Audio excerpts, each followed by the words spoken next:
All right. Hello, everybody. I'm just syncing up all my stuff over here.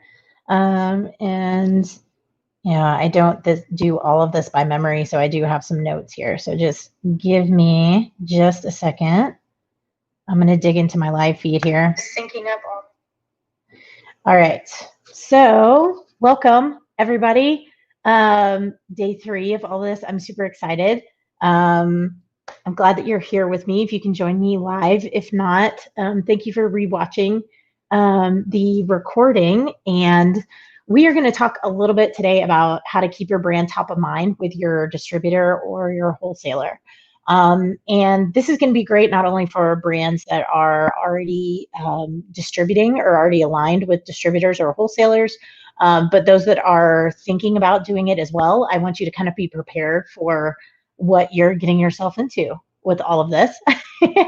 And I'm going to take the first couple minutes just to let everybody get settled in. I'm going to wait until like 5 after.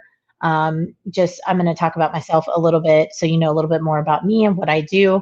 And we'll let everybody have a chance to join us. Let me make sure I'm scrolling through my slides here. Here you go. This is me. Hi, I'm Julie Rhodes. I'm the owner of Not Your Hobby Marketing Solutions. Yes, I've sold beer for a really, really long time. That's me pre-COVID. This is current. I do work from my house, so you might hear some dogs and kids in the background, but that's the world we live in today. And yes, I've sold beer for over a decade. Before that, I was in the service industry. I have a BA in marketing. I specialize in digital marketing optimization. I also specialize in outside sales and distribution management. I don't do distribution contracts. That's for the legal people. But I help you maintain quality relationships with your distributor partners. And I have sold beer in a multitude of places, mostly with a lot of import companies. So that means I was juggling multiple breweries at the same time in multiple states, and I had multiple wholesalers. So over that time, I have acquired these kind of niche skills for managing distributor partnerships. And that's really what this all is about, honestly, is just how to manage your distributor partnership in a profitable and mutually beneficial way. And there's not really any instruction manual or rule book out there for any of this. So, inside of my company, I'm trying to do the best that I can in sort of demystifying, working with distributors the best that you possibly can. And I will do a little housekeeping beforehand. So I'm going live on StreamYard. I am paying attention to comments as I go. I like knowing people's names. So if you see me looking down, I also have my phone in front of me with the live feed so that I can actually see your names when you bring questions through. Please, as soon as you think of a question, we have a lot of content to cover today. As soon as you think of something, pop it into the comment section. If I think it's super relevant for what I'm talking about right there, that moment, I will stop and answer it. If not, I'm probably going to save it to the end. So if you do put a comment in place, just know I might not get to it right away. It's not that I'm skipping over you. It's just I'm trying to get through all the content that I have prepared for you guys today, and then I'll come back to the Q&A. Also, be thinking about questions that you have along the way, please. This is the time that you get one-on-one time with me. You can ask me anything. You can ask me about distributor management. You can ask me about marketing or sales, whatever you want to do. If you're a sales rep, you have a lot of questions. If you're a sales manager, if you work for a distributor and you're on here and you have questions like maybe from the supplier side of things, feel free to ask those as well. So, all right. So I am almost at like 4.5 minutes in. I'm going to take my mug off the screen here. And we're going to talk a little bit about what we're going to review today. If you see me flipping pages, it's because I'm looking at my notes because I do have a lot to talk about. For those that know me, know that I'm extremely long-winded, but I like to be thorough with everything that I talk about. Too often you get people that give you a lot of the what and not a lot of the how, and I'm here to actually buck the system, and I want to give you a lot of like, how do I actually do this? So by the end of this webinar, you should be able to walk away, or, I say webinar, conference session, strategy session, whatever you want to call this. You're basically going to walk away with knowledge of how to improve your distributor relationship. And honestly, that is the best possible way that you can keep your brand top of mind with your distributor or your wholesale partner. You're going to know some techniques that will help you increase your sales in the wholesale channel, right? And you're going to know some tactics that you can use to make your brand stand out amongst the rest of their portfolio. Believe it or not, you have a distributor agreement, right, in place, but that doesn't mean that they're just going to sell things for you automatically. You still have to actively sell your brands to your distributor at all times. And we're going to talk a little bit about that here more in just a second. All right, so I'm going to run you through 6 major ways that you can keep your brand top of mind with your distributor partner. First, you need to understand their business model, and I'll explain that here in a second. I'm going to elaborate on these. Don't feel like you have to take furious notes at this point. I'm more than happy to pop my slides and my presentation into the group page. That's what we did last time. And so if you want to see the slide deck, you can pop into the group page again and either rewatch the video. There'll be a download section. There's a file section on the group page, and you can find my slide deck there. Andrew, if that's not okay, let me know, but that's what we did last time. So, all right. The second way that you can keep your brand top of mind with your distributor is if you make yourself into a total brand expert. And again, I'm going to explain what that actually means here in a second. Third, you need to learn how to communicate like a professional. All right. Fourth, you need to know what essential meetings you should be having with your wholesale partners. Fifth, you have got to maximize the efficiency of what is called an annual brand planning meeting or an ABP meeting. And this is super vital because it basically sets the tone for your brand for the rest of your sales year, the rest of the year. You don't get a do-over for this. This is very, very important. And finally, you need to know how to partner up with their distributor sales team. You want to sell more beer together, you need to know how to work with their sales team. That's just the way it is. All right. So first of all, let's talk about some ways that you can actually understand their business model. Just like in sales, you have to do a little homework. All right. So I'm going to force you to do some homework in learning about your wholesaler. Okay. So the 4 ways that you can do this is, first of all, you need to know how their business model works. Okay. You also need to know how they make their money. You also need to know how they buy their products, and you need to get to know their personnel. Okay. So if you don't know this already, I'll just give you a brief version. You need to kind of know how wholesaling works. Okay. You have a wholesaler and they're like an intermediary between you and retail accounts. Okay. They're a vehicle for additional sales. They are your supply chain and logistics hub. Okay.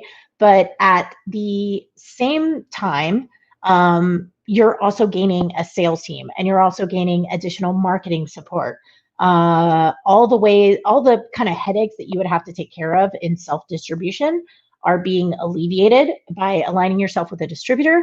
That being said, they don't do it for free, right? So that's why you have to take a cut on your margins, and then a cut of that goes to your distributor partner. But basically, it helps you,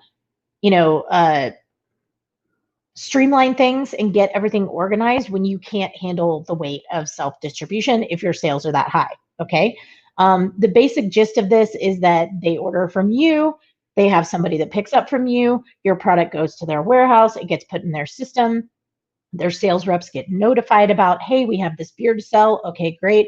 If those sales reps are educated about your brands, they go out to their assigned territories in their assigned sales region, and they talk to their buyer partners about your products. Sounds easy, right? Not so easy in real life. All right. It's very complicated, but that's a simplified version of it, I guess you could say. You also need to know how they make money. Okay, you need to know what a profit margin is. Hopefully at this point you do. Please, I hope that you know what a profit margin is. You also need to know how to analyze profit margins. You have to know that there is a what's called a PTR, which is a price to retailer, all right, or PTC, which is a price to consumer. That is going to be different than what you charge to your distributor, which is the PTD, or price to distributor, or PTW, which is the price to wholesaler. Okay. If you know about profit margins, you know that you have a cost of goods sold, you have a markup on your product to whoever you're selling it to, whether that's direct to an account or direct to a wholesaler. That margin allows you to make a profit to keep your business running, right? In the simplified version. When you have a distributor in the mix, there's also an additional markup that goes to the retailer so that that distributor can make money to fund all that supply chain and logistics business, right? And also pay for their sales team. So know that you have kind of a three-step, or three-tier system to this, and you need to take that account when you're analyzing your prices, and you're analyzing your prices with your distributor partners, okay? You need to know how they buy their products, all right? Every distributor buys products in different ways depending on the size of the distributor, how many personnel they do, how much inventory they like to keep on hand. Different distributor warehouses are different sizes. So things you have to think about are, how big is their warehouse? How much inventory do they keep on hand? Is it 30 days worth? Is it 45 days? Is it 60 days worth of inventory? Is it 90 days worth of inventory? Knowing these things are key about getting to know your distributor so that you can have mutually beneficial conversations with them about product orders. The more that you understand about how your wholesaler operates, the more attention they will pay to your brand, because it shows empathy for their business model. And just like you would show empathy for a business owner and how they run their business, you would do the same with your distributor partner. Okay. You also need to know how many brands are in their house, right? How many people are you actually sort of competing with in-house, right? So do they have, say you are a brewery that specializes in dark beers. How many other competitors do you have in your distributor house that specialize in dark beers? So who you're kind of competing attention for when it comes to their sales force? Those are good things to know. All right. And finally, you need to know their personnel. This is a non-negotiable. Okay. These people have their hands on your products. They speak on your behalf. They speak for your brand. You need to make sure that you are taking care of your distributor personnel just like you would in-house employees. So you need to know your managers. You need to know who does the product orders or who's the purchasing manager. You need to know the warehouse teams. You need to know who is stocking your beer, who's keeping an eye on code dates, who's responsible for receiving inventory. And you know what? Know your fleet drivers. Those folks are the people that have their hands on your beer for the very last time before they hit the retail channel. Those are very important people. And finally, don't forget about the admin staff.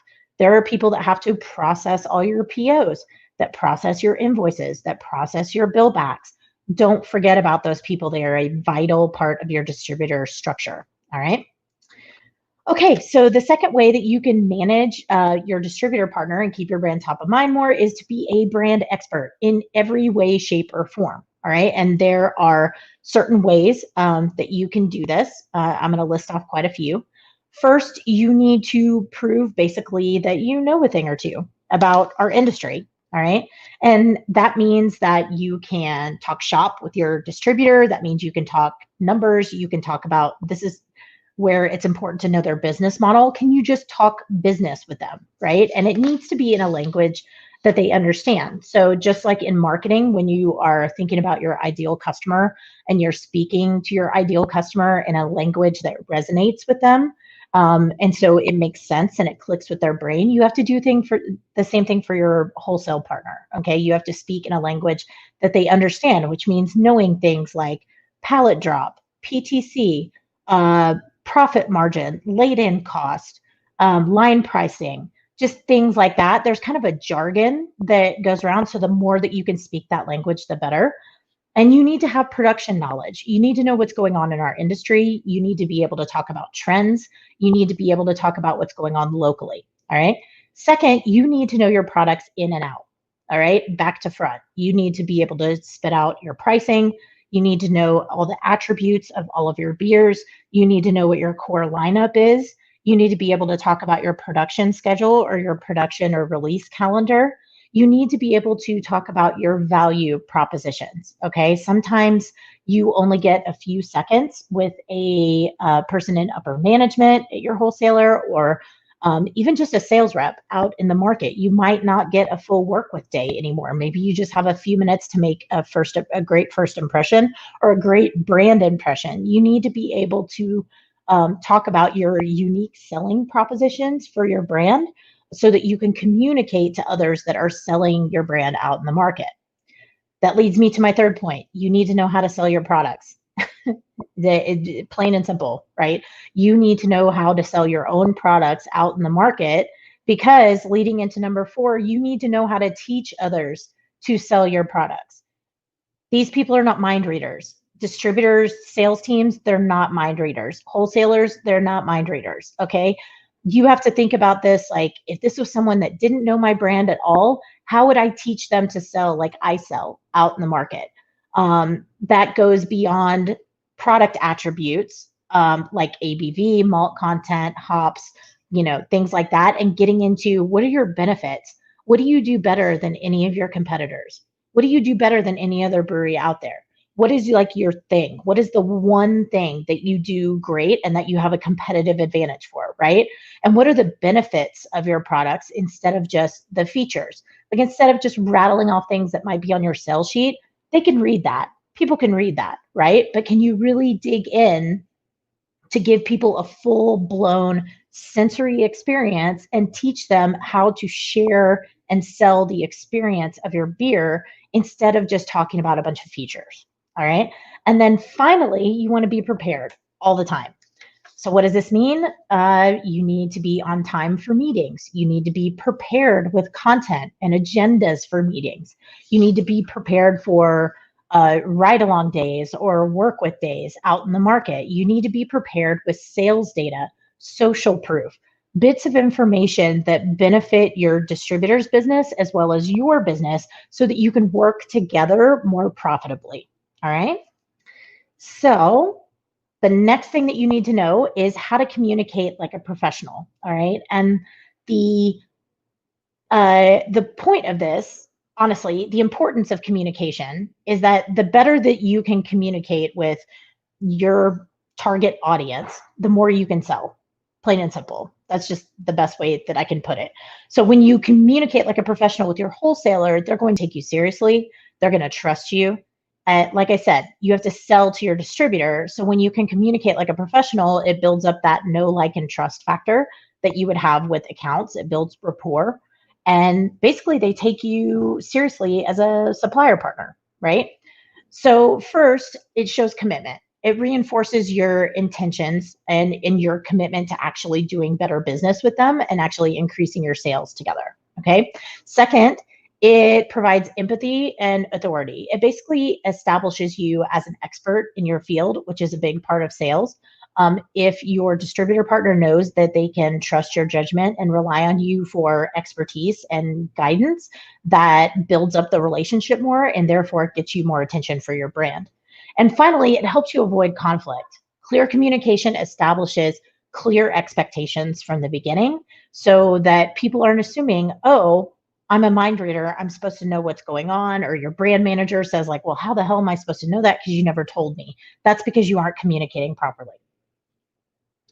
Okay, so another big part of this is knowing who does what within your distributor organization. Okay, you need to get to know your wholesale team, and I talked about this a little bit earlier. You need to know them not only professionally but personally as well, because it proves that you're not all business all the time. You don't want to be like a business robot, right? You need to know people's roles, what roles they play in the interaction with you, like who does what. You need to know who to contact when things go wrong. And the best way to do this is to just ask. Ask your distributor or wholesaler for like an organizational chart. And not only does it need to have contact information on there, but it needs to say what people do or what they're responsible for.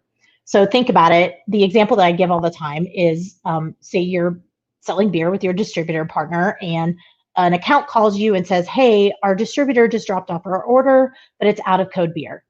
So what do you do? Like, what do you do next? Do you know the next steps of how to handle that situation? If you don't, then you need to find out. All right. And in that case, your best bet is probably, let them know very nicely that you're going to get it taken care of as soon as possible. Please don't put the beer out on the floor. Communicate with your distributor sales rep, communicate with your distributor brand manager. figure out logistically how to get the beer back, who's going to take care of what financially, how the account gets a credit, so on and so forth. What can you do to replace the beer and make it right in a timely manner? There's a lot more to that, but I wanted to give you like a short basic version of what I would do in that situation.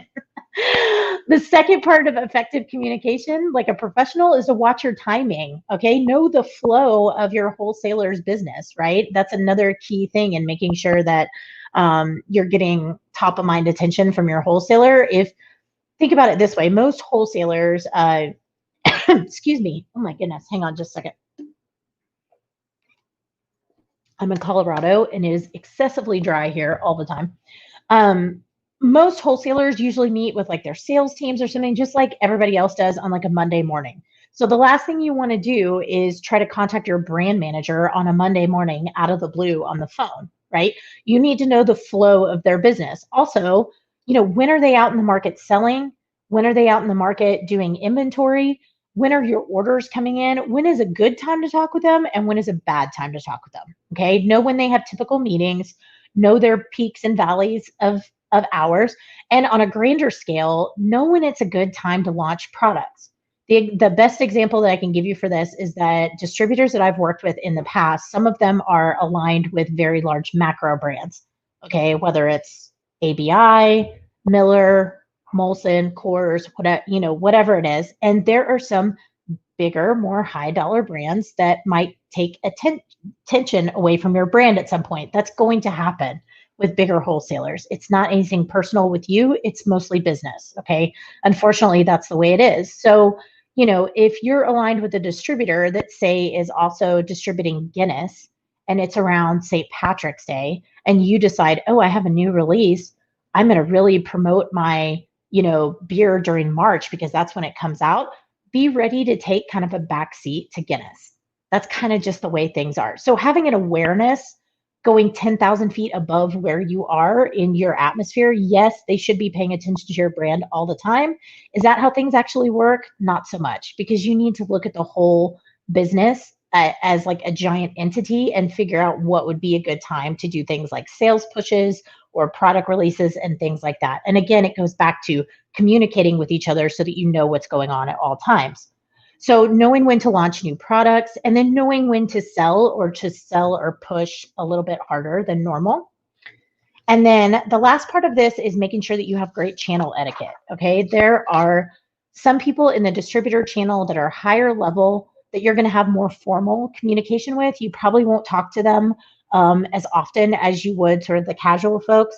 Like you probably wouldn't send a text message about grabbing a beer with somebody to talk about like sales sheets or samples. You probably wouldn't send that to the president of your distributor through a text message, right? But you might be able to shoot a text to a sales rep and say like, hey, let's grab a beer and talk about such and such.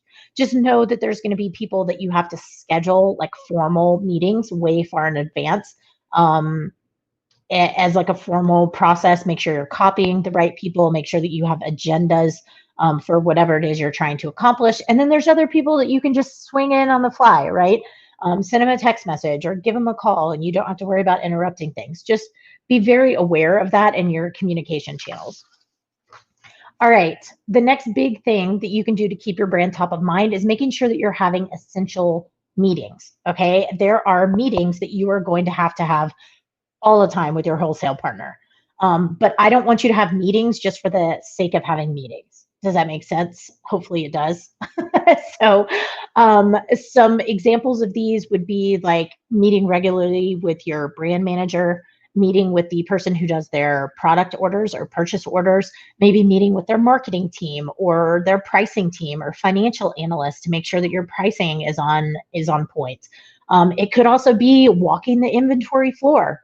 It could be going into the warehouse, checking code dates, making sure that the operation folks in the warehouse, that things are palletized right, that they're labeled correctly, that you're watching code dates. It could be a meeting with the point of sale department to figure out what kind of glassware you need to support the market or what kind of coasters you want to bring in. There's a variety of different meetings, but know that there are going to be a lot of them that are regular and there's a lot of them that are just sporadic when needed, right? So the best thing to do is to remember, first of all, have a plan. know what kind of meetings you need to be having in advance. Have a regular schedule for the people that you need to meet with more often, like your brand manager or area sales managers. Have an agenda for every single meeting and make sure everybody is on the same page before you even get into that meeting so that you know what you need to accomplish. Have goals for the end of that meeting. Know the participants that need to be there so that you don't have to go backwards and retrace on communication. And then always make sure that you have next steps. Who's doing what? Who's going to take care of what? Who's going to move the ball forward, right? And here's some best practices for this. Always be prepared. Don't be late. Take a lot of notes. Make sure you send a summary or a recap to everybody that was involved with that meeting. And then make sure you follow up in a timely manner. And these are the types of meetings that you should be having pretty much all the time. So executive meetings, this is with like the president, the vice president, maybe like a national chain accounts manager, something like that. These are not very frequent. They usually happen once a year. This would, a good example of this would be your ABP or your annual brand planning meeting. That's probably the only time that you're going to see the executive team. So don't expect to see them more than that, more than once or twice a year, honestly, at the most. The next is kind of your managerial level meetings. And these are going to be either once per quarter or monthly as well. And this is people like your brand manager, the PO manager, the purchasing person, chain managers or national account managers that are handling national account sales, whether that's on or on premise, if it's the same or if it's two separate people.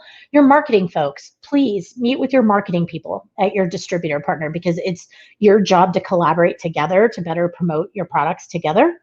And next, you want to have your operations meetings. And these are kind of sporadic. There's not really a good schedule or cadence to these. They're sort of on demand. So like with their sales team, their district managers or area sales managers, their warehouse people, delivery staff, maintenance staff. This would be like line cleaners, merchandisers, admin people. And this would be something that happens weekly, but just on an occasional basis. Okay, so this is a huge, huge thing. The fourth way that you can keep your brand top of mind, and this really will set the tone for the rest of your sales year. And I cannot stress the importance of this. If you were on the panel discussion last night, where the five guys that were on there, we were talking about the state of distribution. And right at the very end, we started talking about the importance of an ABP meeting. This stands for Annual Brand Planning. This is a very complicated meeting. If you have more questions about this, please put them in the comment section. Ask your questions now because it's going to get very hectic here in a second when I start explaining all these pieces. Honestly, this one meeting is why I help coach people through this stuff because it does get very complicated. Most of them occur in Q4, depending on what schedule your distributor is working on. They could be on a calendar year, they could be on a fiscal year, but whatever calendar system they're on, it usually happens in Q4. And usually what it means is that you're setting your sales plans for the entire upcoming sales year. So if you're having one right now or one is about to come up with your distributor partner, you're basically setting the tone for the entire year of 2021. All right. And this meeting will help determine how much attention your brand gets for the next year. So you can tell it's pretty important, right? So the first thing that you need to cover in your ABP meeting is to review historical data. I know I'm going to get nerdy here, but I can't stress this enough. There are so many brands at this point, and our beer market in general has matured so much. If you're not approaching your sales strategically with data that makes sense about your sales, you're going to get eaten for breakfast. That's just the way it is. You've got to have business plans in place for your own organization. You have to have business plans in place for your distributor or your wholesale partner. All right. And this means that you need to have some kind of data collection system, some kind of reporting system, whether it's, something as simple as QuickBooks that tracks orders. If you're getting reports from your distributor partner, that's great. Make sure that you're getting timely reports sent to you about sales and distribution data all the time. If you're lucky enough to have a system like VIP iDig, which I strongly recommend, or with something like LilyPad, Those are real-time updates of sales data, and they're incredibly powerful for use in something as important as this ABP meeting. So the things that you need to look at as far as reporting and the data that you need to be tracking on a regular basis includes your overall sales volume, right? How much are you selling? And that also needs to be broken down by brand and by SKU. So item number one, how many cans are we selling? How many kegs are we selling? So on and so forth. So you're at a high level, this is how much beer we're selling, drilling down into by item and by pack size, okay? And then you want to look at distribution. So where are we selling beer? Who is buying this? Who is buying our products? What items are they buying? How frequently are they buying? And how many accounts are buying overall for the whole year? Then you want to look at points of distribution, and that gets into the drilled down pieces. How many SKUs are you selling within each account? And is that a big number? Are you doing well by selling additional items and utilizing your existing customer base by going deeper into the selection set? Next, you want to look at product mix or your market mix. This means I'm selling this much draft beer, I'm selling this much packaged beer, right? Or it could be I'm selling, 50% of this brand and then 10% of item number 2, 20% of item number 3, 30% of item number 4, so on and so forth. It's just your breakup. So you can see what's working and what's not working. Maybe you had a special release that was a flop. You're going to need to know that kind of information. Next, you want to look at classes of trade. And this is good to know because you need to know what kind of, going back to that adage of your ideal customer and what they look like, what kind of retail account is best for your brands? What's really resonating? What's doing well? Are you selling well in the convenience store channel? Are you selling well in European style pubs? Are you selling well at golf courses? These are things, they're just the different classes of the trade of the market that you're selling beer to, and which ones you can see who is the most successful and who's not doing all that great, so that you can direct your focus for where you're selling beer out in the market.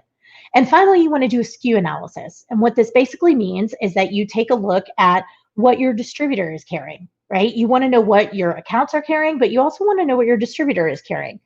Did I release a new product and they said no? Well, that kind of sucks. Do we need to evaluate that? Is that a problem that we need to address? So just things like that. Next, you want to make sure that you're setting goals during this meeting. All right. Again, I preach this all the time. You can't do marketing without goals. You can't do sales without goals. You cannot do business with your distributor without setting sales goals. So setting goals with your distributor partner that are going to benefit your brand the most. Think about it this way. If you're doing really well in off-premise right now, like everybody pretty much is at this point, and on-premise sucks, there's no reason in giving yourself aggressive sales goals for off-premise when you need to really focus on building up on-premise. All right, what's working, what's not working, pay attention to it, set relevant goals with your distributor partner that reflect your current market conditions and that also reflect the opportunities that you have, the potential opportunities for additional sales in the market. And the way that you set these goals is going to be extremely important. All right. So I use the SMART goal setting method. I add an extra A in there because I like, saying go big or go home. But basically what this means, your goals need to be specific, measurable, attainable, ambitious, relevant, and time bound. What does this mean? Let's sell more beer together. That's not specific. Let's sell 40% more beer overall volume this year. And how are you going to measure it? What systems are in place? Are we going by units? Are we going by CEs? For you production folks out there, as salespeople, we don't speak in barrels. We speak in CEs and we speak in case sales and we speak in units. Okay, so you're going to have to get used to that. Is it attainable? Am I setting a sales goal to double my sales this year? But does my brewery even have the capacity to reach that? Is that even something that we can do? Is it ambitious? Have you made it a challenge, or have you given it like a wah-ah, like super easy to get goal just because you want your numbers to look good? Please don't do that. Is it relevant? Like I said with the on and off premise example, is it relevant to what you need to get accomplished for your brewery? Your sales goals with your distributor should be a direct reflection of what you're trying to accomplish in your business for your business plans. All right. And then time bound, you want to give yourself a time limit. Is it within the next 6 months? Is it a goal for every quarter? Is it a goal for every month? And I want you to think about it in ways of not just numbers as well, but also in activities. So do you want your distributor to increase sales volume by 20% this year? But then do you also want to launch 8 new products this year as well? So it can be numbers based, which is results goals, and it can be activity based, which is, I want to make sure that we build 30 displays in the next quarter. So it can be something like that. Just know that it can be varied and kind of across the board. So what is a great way to do this, right? To keep your distributor on track, you need a brand calendar. All right. This is not a production calendar. This is not a beer release calendar, although it is loosely based on this. If anybody wants this as a template, this is a very rudimentary version that I literally just threw together off the top of my head. This is a very simplified version. Just know that yours needs to be more detailed than this, and it probably needs to look better than just a Google sheet that I threw this together with, but it'll give you an idea of what you need to be talking about. Basically, you need to give your distributor a roadmap for what you want to accomplish this year. Again, they're not wizards. They don't have crystal balls. They're not mind readers. You have to tell them what to sell. In January, I'm looking at making a bunch of stouts. Let's focus on stout SKUs. Okay, great. Thank you. And then they go into autopilot. It's literally that easy. When you don't give people a map, they're not going to get to the destination. It just doesn't happen that way. Your brand focus calendar is like your GPS for working with a wholesaler. Hopefully that makes sense to everybody. It's basically an itemized checklist of, in January, we're going to focus on this. In February, we're going to focus on this. It could be by quarter. In quarter one, this is our sales focus. This is our sales goal. This is what we're going to do. And it needs to have more details than that. What theme you're focusing on, what items you're focusing on, what SKUs you want to pay attention to, what classes of trade you want to pay attention to, what product mix. Do we want to push draft at a different time than package? Any programming details. Sometimes people do like drop discounts, or they might do like a sales incentive or a sales push with their distributor sales team, or even with their own sales reps. That would be relevant information. Hey, guess what? I'm going to do a sales contest, whatever it is, for my own sales reps. So they're going to be hitting the market hard during the month of April. And so don't be surprised when I ask you to order additional beer during the month of April to support those sales efforts. You're basically just setting the expectations for the entire sales year coming up so that your distributor isn't blindsided by any of this. All right, then you need to know about pricing. And I mentioned this a little bit before. Again, I threw together this like rudimentary example of what a pricing margin analysis should look like. But basically, you're going to have different pricing structures to deal with. And you want to make sure that you're making money and that your distributor is making money, because that's how both of you are going to work more profitably together. So this gives you an example of some of the things that you might need to know. The item name, the format, the pack size, the availability. Is it active or inactive in their system? Like, can you actually sell it? Can their sales reps actually sell it? Is it in stock? Is it in inventory? Then you've got things like your price to the wholesaler or price to the distributor, the margin percentage, the margin in a dollar amount, any taxes that might be involved, any other fees, and then you get your price to retail, right? And then it becomes a retailer extension thing. Like, okay, we're going to launch this beer and it's going to cost you this much to bring it into the wholesale warehouse, but then it's going to look like this as the price to your customer, your price to the retailer, right? But then by the time they mark it up, what does that look like on the shelf? What is that ideal shelf price? It might be something ridiculous and out of bounds, and it might be a terrible idea for you to actually launch, but you won't know until you actually go through all the pricing margin analysis. And finally, the final component of the ABP meeting is sales and marketing plans. And this is just how you're going to execute all those goals that you put together with your wholesaler. You need to review what your sales reps are going to do and what their sales reps are going to do. So both sides, from the supplier side and from the distributor side, as far as how are we going to sell and market this beer together? What sales activities does that mean that we're going to do? Do we need an incentive? Do we need another program? Do we need to do a brand training? Do we need to boost up with demos? can we do more work with at this time? And then marketing. Does your distributor have marketing assets or digital assets for you? Do they have your logo? Do they have, pack shots? Do they have social media posts? Do they have sales sheets, price sheets, product portfolio brochures, any of that stuff? You want to make sure that you're arming your distributor sales reps with everything that they need to enable them to sell your beer more out in the market. And the final part of the ABP meeting, the simplified version, is that you need to set some of those essential meetings that I talked about previously. All right. And I won't drag you through all of that, but it's the same list that was on there before. And finally, you need to set some workers with what you need to work well with your actual sales team. Your relationships is not just with the executive team, but it's also with the people that are out in the field, right, doing the work. And that's going to depend on how much attention you get. So get to know your sales reps, know them by their first name, know what territories they cover, know their phone numbers, know the best time to reach them, know the best time to talk to them. And that will really resonate with them, right? Consistent communication. If you secured a sale on the market on your own, communicate with your sales rep.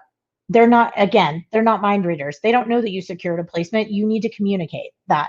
And know your routes. There's nothing worse than calling the wrong sales rep and then you have the wrong account and it's just a big mess. They don't really mind all that much, but when you do it all the time, it's somewhat annoying and will kind of detract attention away from your brand. And then finally, know your key accounts, your absolute best retail customers, right? Know which reps have your best accounts and make sure you know how to take care of them. And then finally, you need to provide brand support. This means you cannot use your distributor as your sales rep. Those do not replace each other. You have to have someone out in the market, whether it's you yourself or a sales rep or somebody else, to do account visits and customer support and sales on your own. The more that you can do that on your own in the market, even though you have a distributor partner, it's not a replacement. The more you do out on your own in the market, the more attention you will get from your distributor partner because you're putting in just as much of an asset as they are by providing a huge sales team. What does this mean? Providing customer service, dropping off product samples, relaying market materials to reps, doing promos, doing demos, troubleshooting. Your goal is to make their job easier. And then finally, you want to work the market together. All right, make it convenient for them. Don't force them into ride-along days. Don't force them into work with days. Always be prepared for your days out in the market. Have a clear plan in place.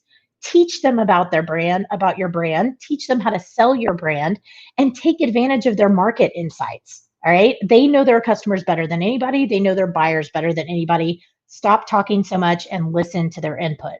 And finally, you want to give them brand trainings. You want to do these often and on a regular basis. It's kind of just a preview of either your full portfolio or you could focus on a couple of items or SKUs, but making sure that you're sharing these key points of information that will let them know how to sell your brand. Explain the benefits, not just the features. All right.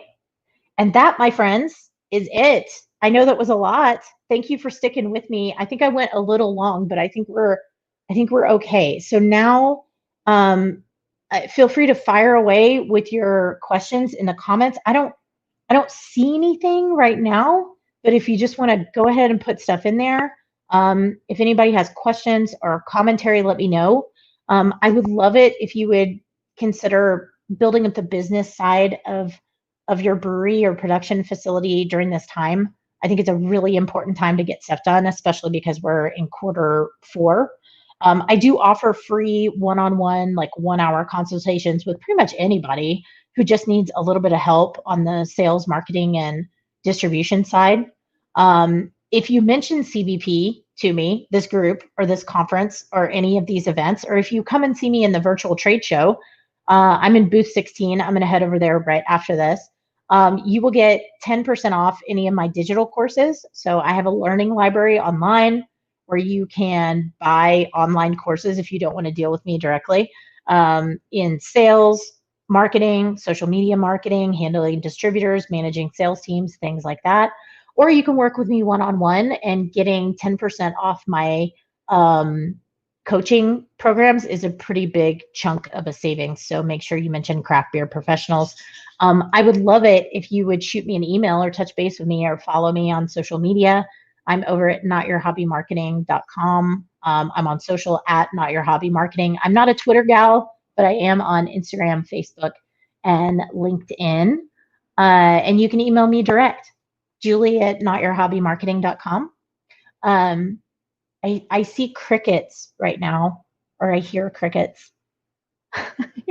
Does anybody have any questions, or are you a little shy because I talk so much that you're a little overwhelmed and like still processing everything? Oh, good. Well, thank you. Thanks, Casey. I appreciate that. I know it was a lot to take in. I'm hoping that it really was helpful for the people that either have just started with distribution or you're thinking about starting with distribution. If you have any questions about any of this, like feel free to reach out to me anytime. Yeah, and I'm going to hang out here for just another few minutes just in case somebody has specific questions that they want to ask. I think I can tell you this. If you are not aligned with a distributor at this point, oh, thanks, Glenn. I appreciate that. I watched your AMA the other day. It was awesome. So right back at you. If you were thinking about moving into distribution, I would tell you this much. There is a wonderful resource right at your fingertips on Amazon. It is a book called Distribution Insight for the Craft Brewer. It is written by the impeccable Laura Lodge, who spoke yesterday about beer and food pairings. It is on Amazon. It is a quick read. If you need guidance on making the decision between should I continue to self-distribute or take on